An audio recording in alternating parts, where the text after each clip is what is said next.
আল্লাহর কাছে প্রিয় কথা চারটি, চিল্লায় বলেন কয়টি?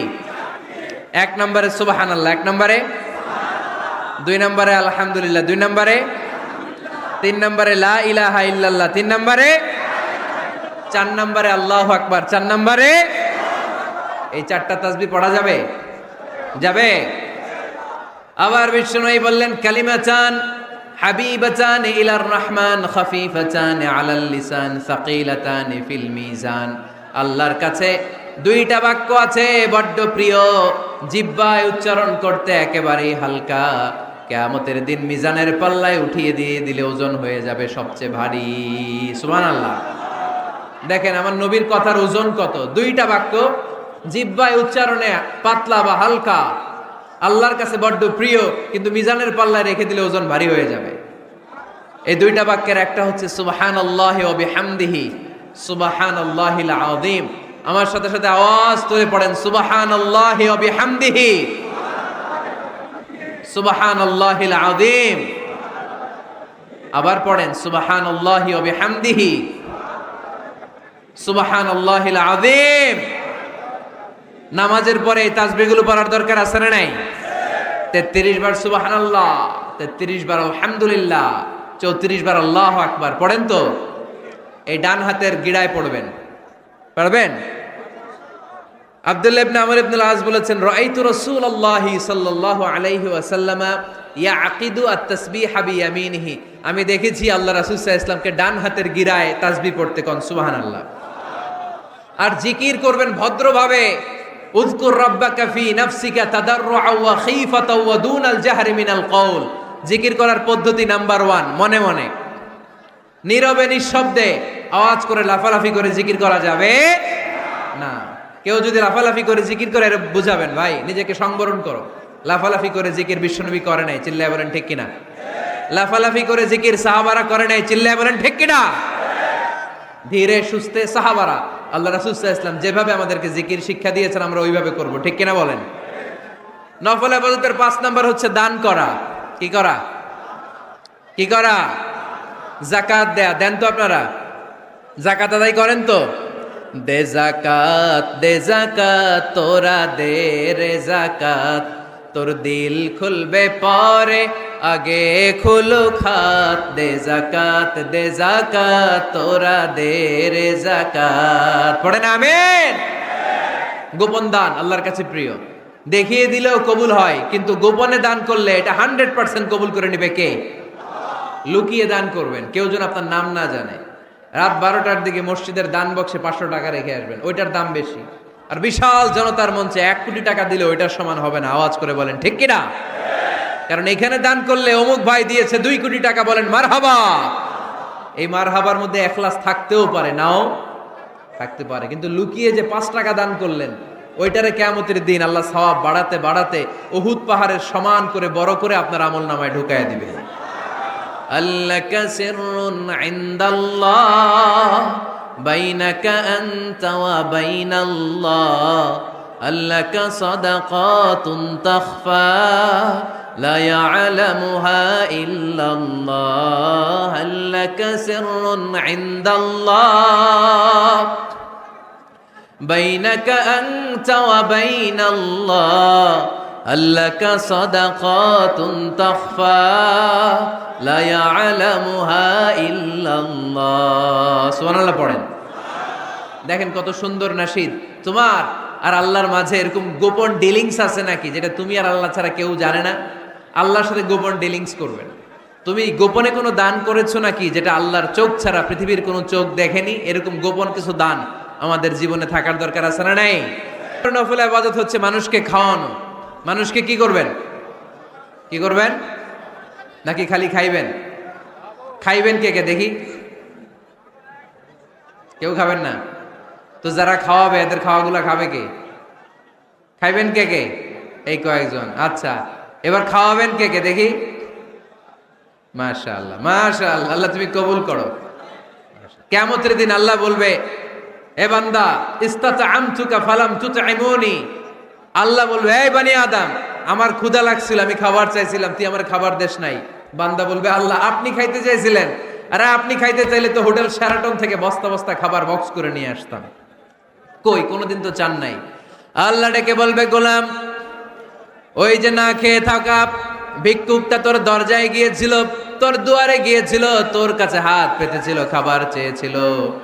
আমার না খেয়ে থাকা বান্দাটারে ওই দিন যদি তুই খাওয়ায় দিতি, ওই বান্দারে খাওয়ালে আমি আল্লাহরে খাওয়ানো হয়ে যেত। আমার গরিব দুঃখী বান্দারে খাওয়াইলে আমি আল্লাহরে খাওয়ানো হয়ে যেত। এজন্য আল্লাহর হাবিব সাল্লাল্লাহু আলাইহি ওয়াসাল্লাম মদিনাতে যেই সর্বপ্রথম ঘোষণা দিলেন, আত'ইমুত তাআম, খাবার খাওয়াও, মদিনার খাদ্য সংকট দূর করে দাও। এজন্য খাবার খাওয়ানোর মধ্য দিয়ে আমরা আল্লাহর নৈকট্য প্রাপ্ত হতে পারি। মানুষকে খাওয়াতে মন চায় তো আপনাদের?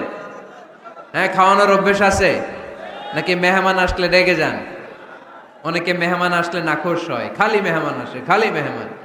ও মিয়া, মেহমান আপনার রিজিকে ভাগ বসাতে আসে না, সে আল্লাহর পক্ষ থেকে রিজিক নিয়ে আপনার রিজিকে বরকত বাড়ানোর জন্য আসে। জোরে বলেন ঠিক কিনা? বরকত খাওয়াবেন, খাওয়াবেন। আর যত নফল ইবাদতি করবেন রেগুলার করব। আহাব্বুল আমালি ইলাল্লাহি আদওয়ামুহা ওয়া ইন কাল্লা। আমরা যাই করি না কেন রেগুলার করব। রাজি আছেন তো? রেগুলার করলে নফল ইবাদতগুলোয় বরকত দেয় কে? এজন্য রাব্বুল আলামিন বলেন, মা ইয়াজালু আবদি ইয়াতাকাররাবু ইলাইয়া বিন নওয়াফিল। আমার বান্দা যখন বেশি বেশি আমার জন্য নফল ইবাদত করে, এগুলো করার মধ্য দিয়ে বান্দা আমার কাছে আসতে থাকে। পড়েন সুবহানাল্লাহ। যত নফল ইবাদত করবেন তত আল্লাহর কাছে যাবেন। ফরজ তো করাই লাগবে, এটা কম্পালসারি, অব্লিগেটরি। ফরজ তো করা লাগবেই, কিন্তু আল্লাহর কাছে যেতে চাইলে কাছে যাওয়া যায় ফরজ দিয়ে না নফল দিয়ে? নফল দিয়ে। চিল্লায় বলেন কি দিয়ে? নফল হচ্ছে ওভারটাইম। নফল কি? ওভারটাইম করে যেমনি বেশি টাকা কামানো যায়, তেমনি নফল ইবাদত করে আল্লাহ তাআলার প্রিয় ভাজন বান্দা হওয়া যায়, কাছে যাওয়া যায়। চিল্লায় বলেন ঠিক কি না? আল্লাহ বলে, আমার কোন বান্দা যদি বেশি বেশি নফল ইবাদত করা শুরু করে দেয়, সে আমার এত কাছে আসে, এত কাছে আসে, এত কাছে আসে, তখন কান দিয়ে যে যা শোনে সে তার নিজের কানে শোনে না, আমি আল্লাহর কানে শোনে। কোন সুবহানাল্লাহ। চোখ দিয়ে তখন সে যা দেখে নিজের চোখে দেখে না, আমি আল্লাহর চোখে দেখে। আল্লাহু আকবার। হাত দিয়ে যখন বান্দা কিছু ধরে, নিজের হাতে ধরে না, আমি আল্লাহর হাতে ধরে। পা দিয়ে যখন আমার বান্দা হেঁটে যায়, বান্দা নিজের পায়ে হাঁটে না, আমি আল্লাহর পায়ে হাঁটে। তার মানে আমি আর আমার বান্দার মধ্যে তেমন গ্যাপ থাকে না। সে যখন শুনে কেমন যেন আমার কানে শুনে, সে যখন দেখে কেমন যেন আমার চোখে দেখে, সে যখন ধরে কেমন যেন ওই জায়গায় আমি আল্লাহর হাত যুক্ত হয়ে যায়। সে যখন দৌড়ায় কেমন যেন আমি আল্লাহর পা দিয়ে দৌড়ায়। চিল্লায় বলেন ঠিক কিনা? বদরের প্রান্তরে 1000 সৈন্যবাহিনী, তলোয়ার অস্ত্র শস্ত্রে সজ্জিত, ঘোড়সাওয়ার বাহিনী। বিশ্বনবী গেলেন 313 জন নিয়ে, তলোয়ার নাই, ঘোড়া নাই, কিচ্ছু নাই। আল্লাহর উপর ভরসা করে বিশ্বনবী এক মুষ্টি বালি নিয়ে ওয়াশাহাতিল উজু বলে নিক্ষেপ করলেন। মুহূর্তের মধ্যে প্রতিটি ধুলিকণা বালিকণা কাফেরদের চোখের ভেতরে ঢুকাই দিল কে? কারণ আল্লাহ তখন বিশ্বনবীরে ডেকে বলেছেন, নবী আপনি যখন বালু মেরেছেন নিজের হাতে মারেন নাই, যখন বালু নিক্ষেপ করেছেন মূলত আমি আল্লাহর হাত দিয়ে বালু মেরেছেন। ওমা রামাইতা ইয রামাইতা ওয়ালাকিন্নাল্লাহা রামা। যখন আপনি বালু মেরেছেন, এক মুষ্টি বালু যখন কাফেরদের চোখে নিক্ষেপ করেছেন, নিজের হাতে করেন নাই, কেমন যেন আমি আল্লাহ আমার হাতে বালুটা নিক্ষেপ করেছি। আপনি শুধু বালু নিয়ে নিক্ষেপ করেছেন, আর প্রতিটি ধুলিকণা বালিকণা আমি প্রতিটি কাফেরের চোখের ভেতরে ঢুকাই দিয়েছি। পড়েন আল্লাহু আকবার। আপনার সামনে যদি 500 জন লোক দাঁড়ায়, এক চিপা থেকে আপনি বালু নিয়ে যদি এরকম মারেন ওদের চোখে, 500 জনের চোখে লাগবে নাকি? কয়জনের চোখে লাগবে? কয়জন? কয়েকজন, 2-4 জন, 10 জন, 15 জন, 20 জন, 500 জনের চোখে লাগবে। তার মানে বিশ্বনবী যখন বালু মেরেছেন, এটা 1000 কাফেরের চোখে পৌঁছে দেয়া সম্ভব ছিল না। বিশ্বনবী শুধু মেরেছেন, ওইখানে বালু কণাগুলো কাফেরের ধুলি কণাগুলো কাফেরের চোখের ভেতরে পৌঁছে দিয়েছে কে? এজন্য বান্দা যখন আল্লাহর প্রিয় হয়ে যায়, বান্দা যখন বেশি বেশি নফল ইবাদত করা শুরু করে দেয়, বান্দা নিজে কাজ করে না, কেমন যেন আল্লাহ নিজেই বান্দার কাজ করে দেয়। এজন্য বেশি বেশি নফল ইবাদত করবেন। হ্যাঁ, আওয়াজ করে ইনশাল্লাহ বলতে পারলেন না?